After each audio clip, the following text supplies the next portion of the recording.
Hello and welcome to another episode of Journey to the Rise. I'm your host, Lucretia. In today's episode, we welcome Bri Mosher, a relationship and business coach. She's helping women and men find their way through trauma, personal struggles, and more. During their journey of working with Bri, people are finding their way to living the life they truly desire and finding success in their personal and professional lives. Bri is beautifully vulnerable on her platforms, sharing her past trauma, sharing her experience, and allowing her experience to lift up and empower others. Get ready to feel enlightened as we are about to dive into a two-part series with Bri, so let's not wait any longer. Please welcome my guest, Bri Mosher. I found this woman on all the social media channels. I highly recommend you give her a follow and seek her out. She is absolutely brilliant, and she brings a level of kindness and understanding and patience to women who long for that dreamy relationship, but yet I'm including myself here, we all kind of struggle and stumble and fall and end up with the wrong guy when we know we deserve better. And she's also helping women be empowered and successful in business. She brings so much to the table, not just in her coaching, but in the content she brings you on a daily basis. Bri, thank you so much for being here today. Thank you so much for that introduction. That was amazing. You're worth it. You're just incredible, and I'm so honored to have you here, and I cannot wait to dive in. And I just want to start off, where did you grow up? Yeah, I grew up in Maine. I'm now in Nashville, but I grew up in Maine and then kind of lived all around New England for a couple years, New Hampshire, Connecticut, bounced around to Vermont for a while, and then moved to Nashville it'll be 3 years next month. Wow. Yeah. And growing up in Maine, what was your family like? What were they like in general? Yeah, what was like the dynamic? Like, were you a close family? Did you do outings together? Like, what kind of helped? What do you feel maybe with your family may have prepared you for what you're doing later in life? Totally. Yeah. So I will say both my parents have been huge influences on me and incredibly supportive. I feel very lucky, especially the more of the world that I experience and the more people I work with and understanding their backgrounds. I was gifted a very fortunate, blessed hand that most people don't have. And I had a lot of privilege and a lot of opportunities that most people don't get. And I feel like that's really important to acknowledge. My mom has shown me that women can do anything. Very independent, fiercely independent, gets everything done. She can fix anything. Truly anything. Fixes the plumbing, builds the dock, builds a Murphy bed, like the most do-it-yourself woman, and so empowered, but so, especially now that I'm older, very warm and kind, and had always wanted to be a mom. So I knew she was always trying to get it right, you know? Wow. And that's very lucky to have a parent who cares that much. And my dad was similarly. They wanted to be parents and they wanted our family unit. And my dad is very driven as well, but really mainly one of the biggest things he instilled in me was he used to say BIY every night I would fall asleep, which meant believe in yourself. And he would teach me about, I know, so sweet. He would teach me about manifestation, law of attraction, gave me The Secret, the magic of believing, how to win friends and influence people. And he was a businessman too. So a large majority of my influence came from seeing really strong, empowered women who also had softness, and this man who was showing me how good men are, you know, from a young age. And again, I don't think a lot of people get that. So No. not perfect. Of course, we all have stuff from childhood we're working through, and we've, navigated our own issues equally with either of my parents, but I'm very fortunate.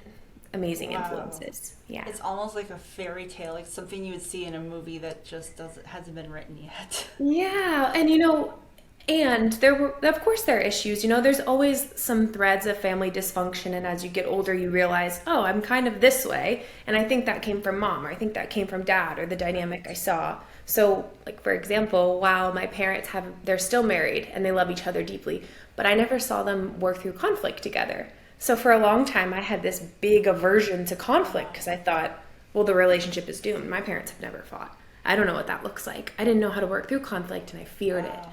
And I've since worked through that with them, but it was a struggle in my relationships for a while. So beautiful and fortunate, and there's stuff, and I'm only giving you one piece of the stuff. Right. That's incredible, and what an amazing blessing. And I love and respect that you're willing to say I was privileged, I had this fortunate. And you're right, that is not typical in the family dynamic. Normally you run into someone and you're just like, what? Your life did what? You're like, normally it's train wreck, right? Yeah. Dysfunction and train wreck. So I'm so grateful that you had those parents who are like DIY. I'm carrying that forward. I'm using that. I'm stealing it. 1,000% stealing I it. hope you do. I hope everyone who listens starts to tell their kids that and teach them about the power of their mind, because it really changed my entire makeup. Yeah. Yeah. Your kids, your family, your friends, the stranger at the grocery store, like the person who's being attacked on Facebook, DIY, believe in yourself. Like that's Yes. making t-shirts. I'd buy one 100%. So where did you end up going to college? I went to school in Maine. I studied psychology. I was at University of Maine up in Orono. And it was great. I'm very focused. I always have been. So the college lifestyle was something that was on the back burner for me because I was building my business. I was competing. I wanted to be, overachiever to the max. Again, we talk about childhood stuff. Right. Big expectations. So in the overachiever camp for a long time. But it's a great school. Nice. That's right. You were competing. You competed in fitness, didn't you? Yeah, for about 5 years. Wow. What made you want to get into doing that? My dad's influence telling me I can do anything I set my mind to was a blessing and a curse. To be honest with you, I think it probably started with vanity. I loved fitness, but as I reflect on it now, years later, I can see this never-ending quest for perfection, right? And if I can have this perfect body and be so driven and look this way, then everyone will love and accept me. And obviously that's not the case, and putting our self-worth in things like vanity doesn't pan out. But I'm really grateful for what I learned about flexible dieting and how to train well and how to take care of my body and to be so committed to a goal. So it started with this drive and ambition to achieve, and also probably vanity. There was probably some wounded stuff, to be honest. Yeah. Wow. Yeah. That's incredible though, because that takes a lot of dedication and a lot of hard work to be able to do. you. And I believe I heard you say in one of your podcast episodes that you even were placing really well. Yes. Yeah. Yes. It was really fun. I was also in the top. I'm 5'9". I've always been very tall. So being in that class, sometimes we're smaller. The competition would be, instead of 20 women, it would be maybe 8 women, which was logistically a leg up. But Yeah. I was getting these first place trophies and being seen for my body and all the preparation that goes in it, right? Anyone who's competed knows it's so much more than just you look a certain way, you train. I mean, it was my life. It was everything. It was weighing my food down to sour cream and dressing and how much butter you cook with and these little things, how much gum you chew, even toward the end, because the gum has carbs in it. So the devotion, it was around the clock in terms of being an athlete. And then to train, Olympic-based training in the morning, like cleans and things like that. And then to train bodybuilding style in the evening, and then to be growing my business. It was just so focused and so dedicated. Yeah. Incredibly rigid. And Yes. you mentioned in one of your episodes that I was grateful that you were willing to be vulnerable and saying even at 8% body weight, you had cellulite. And it made me think of, I don't know if you've seen the Barbie movie where they have the moment of, it's super cute. They have this moment where they talk about cellulite and all the Barbies are like, oh my gosh, cellulite, no. Yeah. And I'm like, exactly. I need to do more squats. I need to do more leg lifts. But to hear you be so real and honest, okay, maybe I need to, it helped me kind of, and I'm sure other women too, redirect my thought pattern. It's like, okay, this woman's training vigorously and still had cellulite. Why am I tearing myself down over that body issue? Yeah, 100%. That's what it felt like for me too, to be that lean and then see that, oh, this is still here.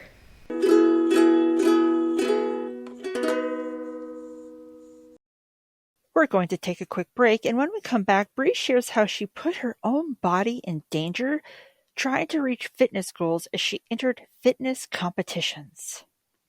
And I can't get any thinner than this. I mean, I'm already probably was endangering my health, to be honest, knowing now what I know about women's bodies and women's hormones. Have you noticed more and more people are dropping from social media? They are tired of being blasted by ads, by the nastiness that can be carried on endlessly with comments, accounts being blocked or deleted for no reason at all, and the reasons for people leaving and spending less time on these platforms continues. If you're only promoting and marketing your business on social media, this is not the best way to navigate your way to a successful business. But don't worry, I have good news. There is a way to reach your target audience. It's by email. Yes, email.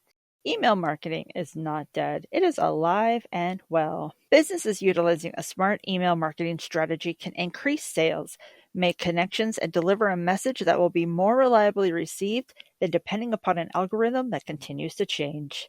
If you want to know more about how to grow your business with an email marketing strategy, go to girlbosscopywriter.com today. Welcome back to Journey to the Rise. We continue our conversation with Bri, and she openly speaks about her path to accepting her body and loving her body and how that is helping her empower others. And I can't get any thinner than this. I mean, I'm already probably was endangering my health, to be honest, knowing now what I know about women's bodies and women's hormones, which is another.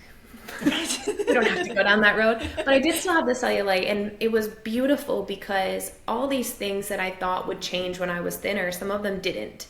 And it led me to this place of, even if I devote my entire life to eating away and working out away and being away, this is not attainable. Why am I holding myself to this standard? And what does it even mean? And what am I making it mean that I have this cellulite? So I went on that journey on my own of really, you know, and in the episode I talk about, like, when I was super thin, I would look in the mirror and be like, oh, actually I need to have bigger glutes. I need to grow my booty. And then when I would get thicker and bulk up, then I would look and say, oh, I don't have abs. I need to have abs. And you couldn't just have it all at once. And your body often physically can't, because that's two different goals and two different ways to eat and perform.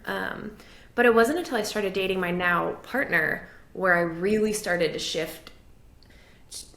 It's just an amazing thing to have somebody like really love and see and worship your body with no condition. And I remember one day we were sitting there and I was sitting with my legs folded underneath me on the bed. And that is when, I don't know about you, but for me, that's when my cellulite is like, she's front and center. You know, I can see all these ripples, and I don't beat myself up about it anymore because of that journey prior. But he reached over and grabbed it and he was like, oh my gosh, I'd love to see all these ripples in your leg. And I was like, really? What? Wait, what? I started laughing and I said, do you know that this is something women pay for treatments over? They get super lean for, like, this is one of women's biggest insecurities, to include mine. What are you talking about? He's like, I just love seeing how thick you are. I love seeing your body so built like that. Man, do you know what? That changed so much more for me. Yes. Oh, praise that man. That's right? amazing. Yes. Yeah. So good. Oh, that just, I know, it's so healing. So healthy. Yes, incredibly healing. Yeah.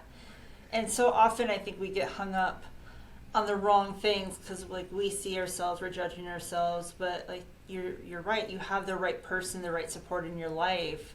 They don't see that, or they see it differently. They see it as something sexy and appealing, where, you know, we're like, oh, I guess I'm not eating cheese this week. 100%. Do you hear this ice cream cone thing? I do. I'm so sorry. Don't worry about it. There's construction outside, so it's fine. I feel like the ice cream truck's about to come by, speaking of food. Yes, right? There he goes. I'm sure he'll be gone in a second because there's no kids out in my neighborhood.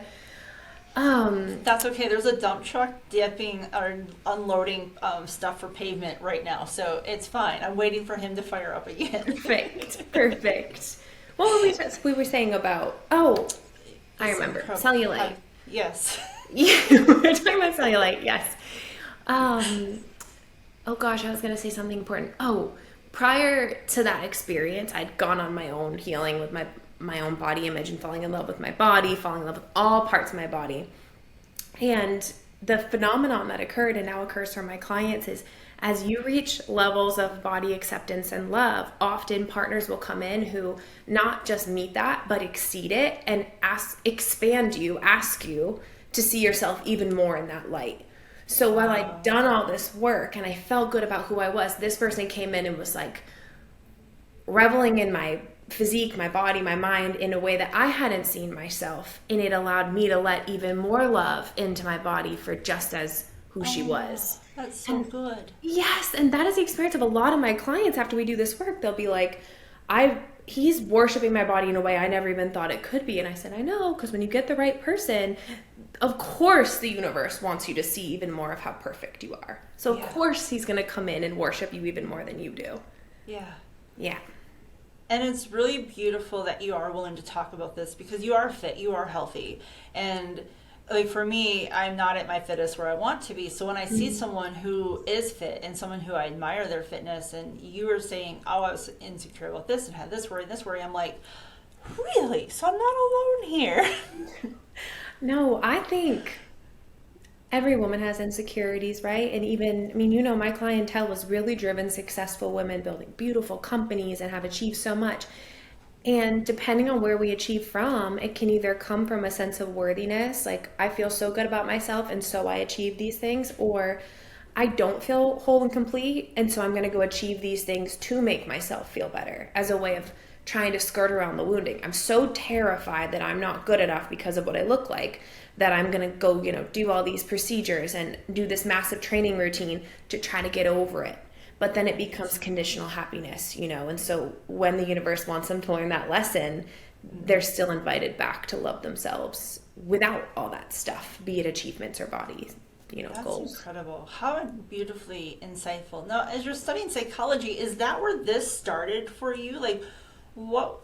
Clearly, you have all this beautiful insight, but you're studying psychology. Like, where did this all start to kind of come together?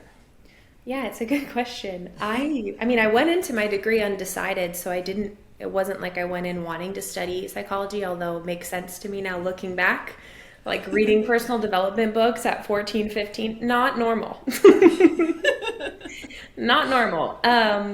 But I wasn't sure if I wanted to study business or psych or something else entirely. And I think I've always been a helper anyway. I mean, my mom will tell me stories about coming home from school crying because all of the people were telling me their life stories and the things that were happening to them at home. And I was 8. I didn't know where to go with it. Like I had too much compassion, no boundary, obviously, right? No boundaries. And I don't know how to hold that. And I'd be in the guidance counselor's office every day, offloading. All my friends are telling me these things. I want to help them, but I can't because I'm 8, so I need more support. So I think it's kind of been my role for the longest. And once I graduated, I remember telling my mom, I'm not going to work for anybody else, just so you know. I'm like, at the time I was fitness coaching. Like, I'm going to build my company. I'm going to coach these women on building their bodies how they want them. And she was like, she really didn't get it. And that's okay. I didn't expect her to. I knew my dad would get it because of our conversations. But my mom, it took her a little while to see the fruit of it. And I think she would tell you that if you asked her too. Right. So you graduate, and then where did life take you? Yeah, so so when I graduated, so here's what happened. I had been dating someone very seriously when I was in college, and he was an amazing person, and ultimately not my person, but still an amazing person. And I think I had been trying to force myself to want that because it was so good and there was nothing wrong with it. And I have no criticism of him as a person at all. And I just knew it wasn't for me. It wasn't the highest for me. And so when that relationship ended, which was right around the time I was, that summer after graduating, I ended that relationship and came home to kind of sort things out. And then very quickly, because I hadn't done any self-work, because I didn't have boundaries, because I wasn't aware how much I didn't respect my own needs. I mean, given I was 22, 21, right? I didn't know how to speak up for myself. I didn't have any boundaries. That was the biggest thing. I wasn't connected to my anger at all. I was just like the good girl, overachiever, people pleaser. Sure. And so when I started dating again, it was the first time I had dated in a while because I'd been so focused in college. And I met somebody who was this like big, bold, masculine energy, very like drive, take initiative, and oh my, all about me. You're amazing in this young entrepreneur, and I want to take you on these trips, and I want to buy you these expensive purses, and like, let me take you into my world. And he was also 11 years older than me. So he was 33, I was 21, 22. And I just didn't know what was happening, but we started dating and it got fast very quickly. And I remember having the warning signs come up, but feeling like doubting myself, questioning myself, not trusting myself, which is what I, had done for a long time and didn't realize. So when it started to slow drip into like emotional abuse and manipulation and eventually revealing itself to be narcissism, and I got really entangled in that, that was a very hard period. Very difficult, Sure. but that's what happened right after college as I was building this company, like competed and did all these things that people think are, wow, this person's so driven. And then I got sucked into this, black hole of a relationship that really damaged my mental, psychological, emotional health for years. I mean, I still have things that come up from that dynamic. Right. So, yeah. And your willingness to talk about being in that environment, that relationship, I think is it's such a gift because there's so many women who are with narcissists, and like I've experienced one. So when I hear you speak about that, it's just really refreshing to have someone willing to be open and vulnerable, because it opens the door to so many women who are either in it, facing it, been in it, and realizing, wow, this woman really can relate to me at a guttural level.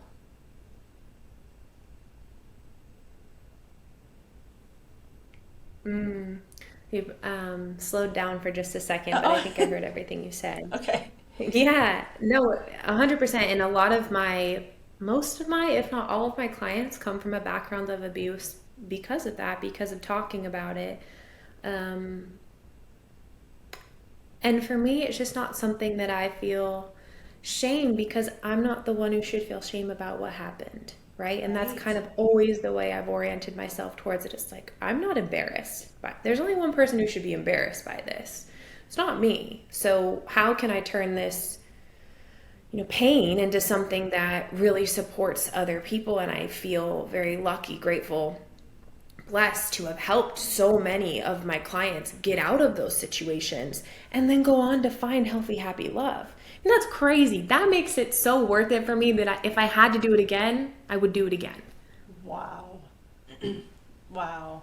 And you're right, we have to talk about these things. We have to speak up. We have to talk about it. And I love that you're like, I'm not the one that needs to feel shame. I'm not the one that needs to be embarrassed, because that person, oh, yes, queen, thank you. Yes, 100%. Right? I mean, I am actually really proud of the strength that I had to get out of that. So I don't Right. feel like anymore. And there was a phase where I felt like, how did I let this happen? And how did I not know? And how could I be so silly? And through the healing, I don't know. I don't feel that way at all anymore. That's amazing. And as you're building your business as a fitness coach, like, how did you realize you wanted to coach women? Now, that was in fitness, but you coach women in business.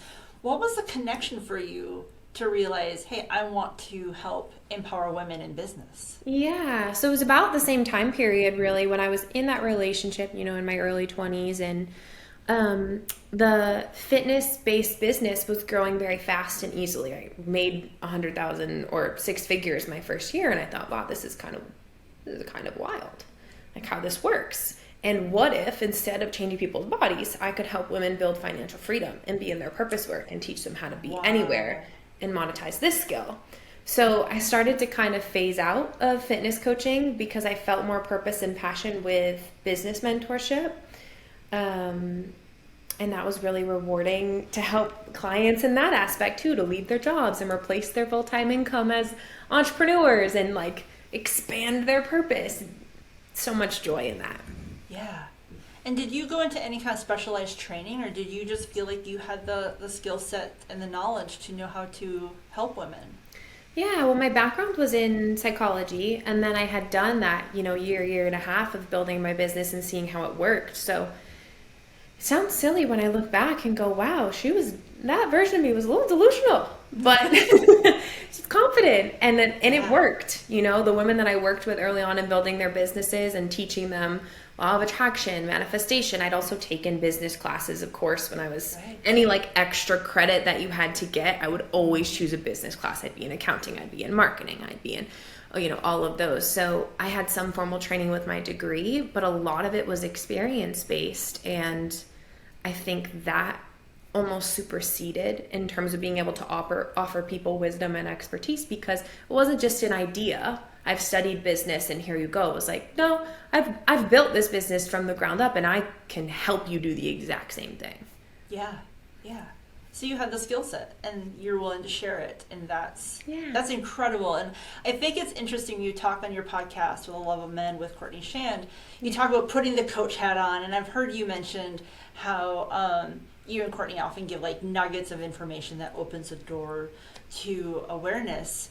And I noticed that you don't get too deep in the topic, and you've expressed that, like why you don't go too deep in the topics. But I really believe the quality of information you bring, that you offer in your coaching and offer in your courses, I think it holds such value that even if you were to drop off into the deep end of a topic, I think it's really helping people realize the value that you bring to someone who's maybe they're struggling with something. You give them that moment of clarity, and I think when they start realizing like, oh, this woman has so much more to offer, because you do give so much information for free, but I really believe existing potential clients can really take so much value from the coursework and the one-to-one stuff that you offer. I just think that there's that realization like, wow, this woman can really help me. Oh, thank you. That's very kind. Yeah, Court and I have talked explicitly about, what are our boundaries with what we share? Because if we let ourselves, we could just go off giving all this information away for free. And Right. we always have to respect that we have clients who are paying, Absolutely. to be in the containers with us.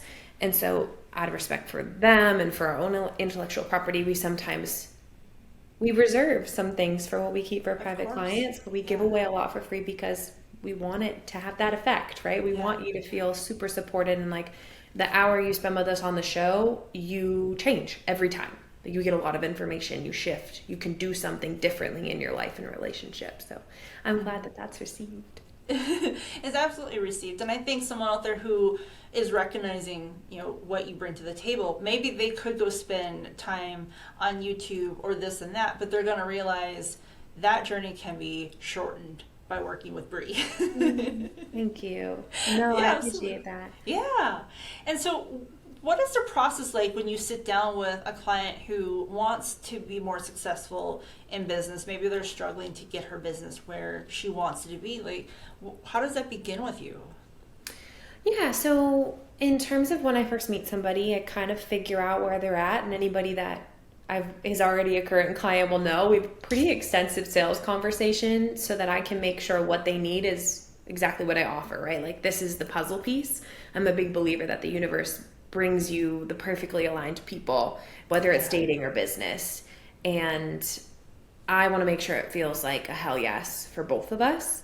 So I'll just figure out where they're at, what their goals are, what's their vision for their business, what are they struggling with, what's getting in the way, and then kind of figure out, are my services this missing piece for them? Are my skill sets perfect in this area to support them? And each client has a unique journey. Sometimes they need more masculine structure in their business in terms of, launch plans and how they sell and how they show up and using their voice, or excuse me, ironic, using their voice more. Other times they need more feminine energy work because they're very driven women. So they need to learn how to receive, let go, take time off, play, replenish, channel, work with spirit, whatever it might be. But everyone's unique, and always, without a doubt, there's relationship stuff in there, which I'm well equipped to support them in. Yeah. So it takes on its own unique flavor with each person. I think that since you do offer that support, often business women who are driven in business, that that is a struggle that they experience. You know, I don't know if you've ever seen the movie The Intern. Yes. But it's, you know, she herself has that, you know, struggle with her home life because she's putting so much into her business. And so I appreciate that you're able to recognize, like, hey, while we're working on this, you know, this could also be, you're willing to help them be strong at home as well as strong on the business side. Totally. Yeah. And it just takes me back to those first couple of years when I was starting my business and living with someone who was narcissistic and not knowing it, and the emotional, psychological stress damage that was happening. And then I was having to show up in this business and be this like strong, powerful woman, when at home I felt like I was crumbling, questioning myself and having all this doubt and like, can I do it? And at the same time, this person was saying things to me like, I'm the reason you're so successful and you couldn't do this without me, which wasn't true at all, to be fair. I mean, I hired mentors. I was well equipped. He wasn't doing anything in my business, but that's part of the manipulation, and I see that now. So I know firsthand the impact of having relationships that are depleting and abusive over here, and then to grow your business, the amount of energy it takes. I mean, I remember waking up and I would sit in front of this mirror to do energy work and to kind of, you know, pull things through for the day. And the first half an hour, I would just sit in front of the mirror and cry, process the emotions, alchemize them. I was so stressed and holding so much. And, you know, within the narcissism dynamic, there's usually some triangulation going on. So I was getting pulled away from my family, from my dearest friends, my best friends, and really alone other than with this person, because I had been manipulated to believe that all these people were sabotaging me, right? So when women come to me and they're like, hey, I want to grow my business, and my personal, they think it's maybe sales or marketing, but their personal life is pulling on them. Having somebody who can support you in standing up for yourself, speaking up, being an empowered feminine partner who also advocates for her needs, removing yourself from toxic relationships, that's all going to cause your business to skyrocket. And usually that's a big leak for business success. Yeah. There's so much, oh my gosh, I could just hug you right now. Like, I just want to like jump around because I know I experienced that. I was with a narcissist, and once I got out and healed, and it was probably, I don't know, years later, I reflected back. I was like, I accomplished this without him. I could do this. What was lost was gained by multiples, by being free of that toxic behavior. And I'm seeing a friend of mine, he's in his marriage has gotten toxic, and I'm watching, he's a very special person to me, and I'm watching him struggle with his personal relationship, and he's scared to go through the divorce because of what he will lose. And I just want to say to him, what you will gain twice as fast and 4 times as much without that toxic behavior at home. 100%. Yeah. It's just being able to be strong enough to be free. And I love that you offer these services to help these women recognize, I am going to be okay. And you give them the tools to gain the confidence. And I've realized throughout the years, trusting yourself is huge. Yeah, 100%. I mean, you want to feel confident in who you are and knowing that you can make yourself happy and be on your own, with or without a partner. And that's a skill set you still need with a partner. So if somebody is listening and thinking, oh, I'm stuck in this, you know, unhealthy dynamic, and how am I going to I don't want to work on myself to get free because they feel that betrayal. They're still being pulled in by this person. That makes sense to me. I would invite you just to look at it as being happy and confident on my own is always going to be a skill set that I need to be thriving in any healthy relationship. So number one, if I'm questioning, like, if I grow and become more confident and happy, is that going to pull my partner away from me? Think about the question, right? Really, Yes. If they're an aligned person for you, aren't they going to want your growth and happiness and confidence in yourself? Number one. Number two, if you think, yeah, okay, they will be, well then great. This is a skill you need whether you're with them or not.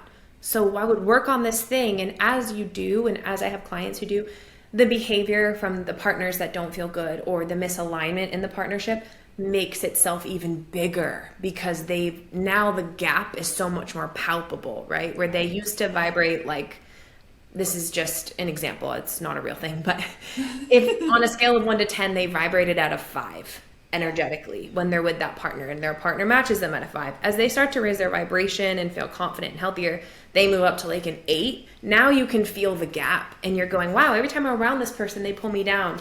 They make me feel bad about myself. I'm never good enough for them. Yeah. So do the work for you, and then it will reveal itself if this person is of the highest and best. That's beautiful. Yeah. Oh, that's so powerful. I hope so. Yeah, absolutely. And you talk on your website that you are a feminine energy mentor. Like, what does that mean to someone who may be new to that terminology? Totally. Okay, great question. So in my work, and this is not the same for all people who teach feminine energy, I believe that we all have both energies regardless of biological sex and regardless of gender identity. So meaning everyone gets to have feminine and masculine energy, and the way that we teach it on the show as well is that we have empowered and wounded parts. This isn't a literal definition. It's a really helpful framework to understand yourself and other people that has a lot less to do with these genderized terms that people tend to give it, and a lot more about just understanding energy. So I feel like that's important to say. Inclusivity is really important to me, and often my work is misinterpreted because of that. So typically we tend to hold one pole a little bit more or less, and the concept of polarity means chemistry, right? It means I want to jump this person's bones. I'm attracted to them. I'm drawn to them. I want to be all over them, that feeling. And usually that comes from, again, it can come from other places, of course, but it's not the same flavor of polarity, which is one strong masculine pole and one strong feminine pole. And people tend to know which pole they relate to by, so my litmus test when I work with women, because they're like, I don't know if I'm more masculine or more feminine. And it can be confusing because sometimes women are in their masculine out of protection, and they're in that like control, get it done, achieve mode to numb out from all the pain and what they're avoiding. So what I ask them is, okay, when you're dating, do you want a partner who is going to like make the plans, pursue you, push you up against the wall, make out with you with consent? You want a partner who takes the lead, right? And has that energy? Or do you want to be the partner who's doing the consensual pushing up against the wall and the making the plans, pursuing, texting them first? What feels more like you? And they'll usually say, oh, of course I want a masculine partner who's going to lead and initiate and make the plans and all those things. I say, great, so you're probably more of the feminine pole. So let's talk a little bit about the needs of the feminine. And then I kind of just feels like I'm explaining them back to themselves. You know, when we talk about, for example, the 3 real core needs of the feminine are to feel safe, seen, and heard. And once they hear it in that outline, they're like, oh, that makes so much sense why I've been in my protective masculine with, you know, men who weren't emotionally safe, who would get defensive, who would shut down, who would gaslight. Like, of course I'm not in my feminine radiance. I'm burning out. I'm overworking at home. I'm taking care of the entire mental, physical, childcare load at home. And my partner wants to be me to be in my melty, sexy feminine. It's inaccessible. And before we have this conversation, usually they're turning in on themselves. They think, I should be more feminine. Like, I can get all these things done. How come I'm just not in my feminine easily? And it's these pieces that connect the dots for them and go, that can't happen if you're burning out in all these places and you don't feel emotionally safe, seen, or heard. It's not going to happen in your relationship. Yeah. And then we start to shift them, right? Shift the dynamic, shift her access to her feminine energy. So that was a long answer, but I hope it answered your question. Yes. No, it was perfect. And okay. So as you're learning about the feminine energy, what was the draw? Is it just because it's like a yin and yang, but what was the draw to learning like the feminine and the masculine energy? Yeah, I had dated partners who were primarily in their feminine, and I didn't have the words for it at the time, but they would be very like go with the flow, whatever works for you, kind of floating by in life. And I was not that person, as you know from the first 20 minutes of the episode. There was no like, well, we'll see what happens. I was very intentional with my goals. And that was causing me to lose attraction, which was one of my first clues of like, why does this person feel more like a friend to me? I don't feel my best. I don't feel how I want to feel in a relationship. I feel good about my life. But in this relationship, I want to drop this hat. I don't want to be the masculine planning the dates and initiative. I do enough of that in my life. And we had a few conversations about it, and it just, you know, didn't work out. And I probably wasn't the most empowered feminine back then. But I had to release that. And then through that pendulum swing of now finding someone who is wounded masculine, which is, long story short, there's a spectrum of wounded masculine. At the very end is what we would call NPD, narcissistic personality disorder. Most people don't fall here. Most people are somewhere in the middle or have narcissistic traits. But that's what made me realize, okay, so I don't want someone who leans all the way back and doesn't take the lead. But I don't want someone who is bullying and abusive and critical and never wants to listen to my ideas or my input, makes me feel small. There has to be a healthy masculine and there has to be a healthy feminine, because I don't want to be like, oh, whatever, go with the flow, surrendered all the time. Right. No, that's actually just not authentic to me. That's not who I am. And I don't want to be in the wounded masculine, drive all the time. So that's kind of what led me to figuring out, how do we be empowered in feminine or masculine energy versus wounded. And I was very blessed with, taking courses with Allison Armstrong and Leah Lake, who made those really clear ideas. And then through my own life experience, I've changed a lot of what I've learned and made it my own. So that's fantastic. So it sounds like you had several aha moments as this information was resonating with you. Yeah. Was there anything specific in those aha moments, or was it just okay, you just kind of grabbing these little tidbits and it all just making magical sense? I mean, isn't that the way the universe is? There's just a million little moments of getting it, and then it clicks. And you can look back and go, wow, it makes sense that I do this work and that I am where I am. I just think the biggest thing is listening to what draws you in, what interests you, what feels like bliss, what feels like fun, because those desires are innate and they're not placed on your heart by accident. If you feel drawn toward feminine, masculine energy, follow that. If you feel drawn toward, becoming an aerospace engineer, follow that.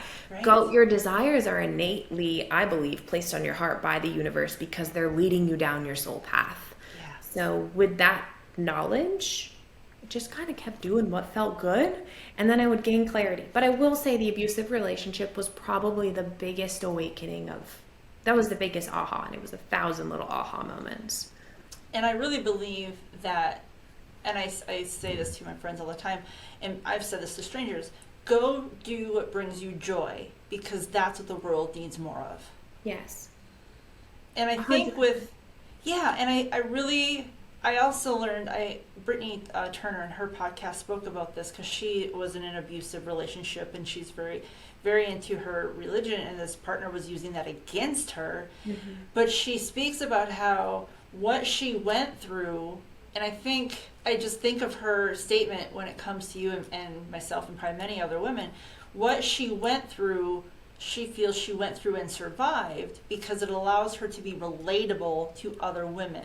Mm-hmm. In ways that you can't always relate to someone if you haven't been in that narcissistic relationship. You can try to understand, but you can't fully relate at the level that you're able to, because you've been there. Totally. Yeah, I couldn't have said it better myself. Prior to that happening, I remember questioning, why do people stay? Why would anyone stay in an abusive relationship? I don't understand. Many of my friends probably wondered when I was getting out of it. And now it's so clear to me why people stay from a felt experience, right? Number one, it's probably not, if it's covert abuse like that, narcissistic spiritually and religiously, it's not that all the time. I guarantee you there were really wonderful moments that made that person think, oh, are they changing? Is it going to get better? Am I going to get back the person I had at the beginning, right? So there's that piece. There's that person usually manipulating you to think that it's your fault. Yeah. So, the only reason I'm yelling at you is because you've triggered me because you weren't listening, and now I have to yell, and why do you make me yell at you? The blame shift gaslight. Mm-hmm. But when your mind has been weakened slowly, and this doesn't happen all at once, it's not a contrast of love to abuse. It's a blend. It's just love, and then it's this blend of mostly love and a little abuse, and then half and half, and then more abuse than love, and you're attached to what it should be over here, that you fell in love with. Right. So a lot of times you think it's your fault, and a lot of times you're just depleted. Your self-worth is through the toilet because of the impact this person has had, and there's not a lot of strength. They usually make you think that they're the only person that can save you, fix you, support you, and you're nothing without them. I mean, that's why people stay. They stay Right. because they're really confused, Mm-hmm. and there's no shame in being confused because you've been manipulated. You Exactly. can't help it. You don't know what you don't know. Yeah, and the narcissist will pull you away from people who care. They Yeah. will get upset with you because you're on the phone. Who are you talking to? Why are you doing this? You should be focusing on me, me, me, me, me. Mm-hmm. And then your confidence, like you're saying, depletes. And insecurity is a very powerful thing. Yeah. And when you have someone isolating you and manipulating you and lying, oh, these people don't like you. They've never liked you. They've just been fake to you. Mm-hmm. It's hard to reach out to those people who you will later learn once you get out. They always loved you. They always wanted the best for you. Mm-hmm. But you're right, when you have that environment of just like bam, bam, bam, bam, bam, and it can take months to years. 100. Yeah, I couldn't Yeah. agree more. The triangulation is very powerful, because not only are you losing that resource of other opinions, but you're also starting to turn in on your own belief system of what's Yes. healthy. Because probably when your friends are telling you, hey, I don't know about that behavior, you're like, I don't really know about that behavior either. Right. And then if you tell the person, the abuser that you're with, hey, me and such think we don't really know about this behavior, it's kind of questionable. Yeah. Now they're going to turn in on you and turn in on the friend, and Yes. you have to abandon your beliefs and what you know is right to keep that person. So a lot of times there's big fears of abandonment for the victims too. And when I watch you talk about that, I can see, and I love this and I celebrate this, I can see you have done the work. You have done the work to free yourself of it. You've done the work to heal yourself. And just to watch you speak in such a healed manner, I know for a fact you have so many women out there, and probably men as well. I don't want to give men any kind of shortcoming. You are giving them so much hope. Thank you. Mm-hmm. Thank you. That's very kind. I hope so. I mean, that would be Yeah. the best thing ever, is to take all that and keep helping people get out of these situations and see how good healthy love feels good. It's something I Right. say often. It's like, if you're questioning it, healthy love feels good 90% of the time. And in the 10% that it doesn't, it's always a foundation of love and respect still, right? Even when my partner and I are like disagreeing and we can't see eye to eye, I know he loves and respects me. He's never going to disrespect me or be unloving to me, even if I'm like, wow, I just don't know how you're not getting it. Like, I know I'm right about this, and vice versa.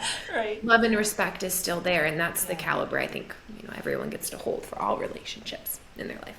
Yeah. So please keep talking about it, because it's giving those out there struggling hope. Thank you. And you mentioned on your website that the version of you that is running a 6 or 7 figure business while being magnetic to healthy, divine masculine partners already exist in you. Oh, can you please elaborate on that fact? Because I'm guessing many women are unaware of this blissful goodness. opportunity. Well, yes. It's my belief that a lot of life is about unlearning what has happened in our formative years so we can get back to that core essence of us that knows anything is possible. You can do or be or have anything. And the biggest limitation is your mind, right? And people always put these qualifiers on, especially right now with feminism, which hardcore feminist, loud and proud. And I love men. As you know, we've dedicated a show to changing the narrative on masculinity. But a lot of women right now tend to have this mentality of, I can either be really driven and successful in my career and put love off till the end, or maybe never have it, and that's okay. Or I can be all about love and all about maybe motherhood, parenting, which are beautiful things, and never really pursue my career dreams. And they believe in sacrifice, whether they're aware of it or not. And I don't believe in that. I know that it takes harmony. I know it takes balance. I know it takes flow. But I do not agree with me having my most aligned, happy life means I have to sacrifice my own dreams or desires. Thank you. Yeah, I don't think that that's always easy. It requires devotion and dedication and learning and unlearning, but it is so possible, and that's the way I walk in my life. I always tell people my biggest goals in life have been to build my impactful 6-7 figure company, and part of that drive is because I want to be at home with my kids. I want to be the best mom. I could not die and feel fulfilled without being a mother and being a wife and having an incredible, happy, healthy family unit. That's just as important to me. And I don't want to give either one up. So that's kind of what I mean when I say, like, this is already possible for you. It's just, do you let yourself have it? And are you willing to do the unlearning of all the things that make you think you can't have it? Right, yes. And I appreciate you mentioned harmony. And in one of your podcasts with Courtney, you both talk about like work-life balance is not a thing, but you had said, I don't know if you had said the term or someone, harmony. And I'm like, this harmony makes so much more sense than trying to do the work-life balance. Because, yeah, I'm 100%. That came from my friend Rachel. I don't know if she'll Okay. hear this or not, but one of my friends, Rachel, said that to me because she has 2 kids and she has a husband and so much going on. And she's such a powerful woman. And she was like, I just stopped looking for balance and I look for harmony of all these areas in my life. I was like, you have changed my life in this moment. Thank you. Thank you, Rachel. That's it with part 1 with Bri. In our next episode, we continue the conversation with this incredible woman who is wonderfully brilliant in her vulnerability that is allowing her to change the lives of others with her coaching. I'm not going to be happy if I don't get to pursue this. This desire's on my heart for a reason, right? Like we talked about at the beginning. So I'm going to make this choice that I'm not going to close my heart. And I kind of just gradually gave myself permission of, I'm allowed to be angry, mad, bitter, process. I'm allowed to not date if I want to. But my intention is to clear this. Thank you so much for listening to Journey to the Rise. I do hope you'll give us a follow on your podcast app so you have the latest episode downloaded. We would love to have you join us over on Instagram. You can find our account at Journey to the Rise Podcast. This episode was researched, produced, and edited by Girl Boss Productions. Music was written and produced by Girl Boss Productions. And please remember to be kind to yourself. When you're kind to you, it is easier to be kind to others. And as my friend Nina Covington says, you cannot hate yourself into a version you love. I'm Lucretia, and you've been listening to Journey to the Rise.